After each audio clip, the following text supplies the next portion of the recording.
Hello दोस्तों, welcome back to our channel. और आज हम बात करेंगे एक और इम्पोर्टेंट अमेंडमेंट के बारे में जो फाइनेंस बिल 2025 में आई है। ये अमेंडमेंट स्पेसिफिकली सेक्शन 132 सब सेक्शन 8 के retention of such books of accounts और डॉक्यूमेंट्स के लिए है।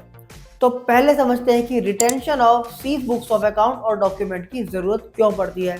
जब सर्च या सीजर के बाद कोई असेसमेंट या रीअसेसमेंट होता है तो कभी कभी एक एसएससी के असेसमेंट ऑर्डर्स दूसरे एसएससी से पहले पास हो जाते हैं, और अगर बुक्स ऑफ अकाउंट्स या डॉक्यूमेंट एक ग्रुप केस के लिए सीज किए गए हैं तो उन्हें जरूरत पड़ती है तब तक। अब फाइनेंस बिल 2025 से पहले की बात करते हैं कि सेक्शन 132 सेक्शन 8 के हिसाब से एओ असेसिंग ऑफिसर को सीज्ड बुक्स ऑफ अकाउंट्स या डॉक्यूमेंट्स को 30 दिन तक रिटेन करने का राइट था, जो असेसमेंट रीअसेसमेंट या रिकम्प्यूटेशन ऑर्डर के बाद था।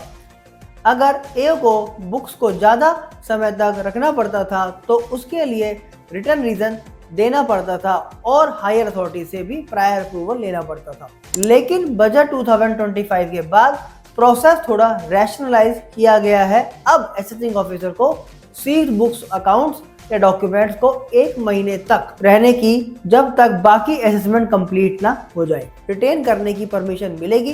पर ये 1 मंथ का पीरियड क्वार्टर के एंड के बाद से काउंट होगा, जब असेसमेंट या रीअसेसमेंट ऑर्डर पास हो जाता है।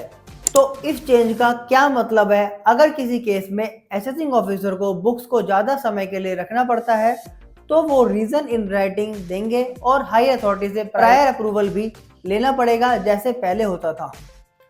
यह अमेंडमेंट एक स्ट्रक्चर और स्ट्रीमलाइन प्रोसेस बनाता है जिसमें टाइम पीरियड को क्लियरली डिफाइन किया गया है ताकि अननेसेसरी डिले ना हो और प्रोसेस स्मूथली चल सके।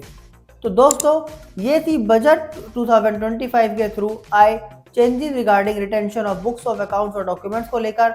अगर आपको ये वीडियो हेल्पफुल लगा हो तो लाइक जरूर करें, और अगर आपके माइंड में कोई क्वेश्चन है तो कमेंट करके जरूर बताइएगा। Thank you so much for watching.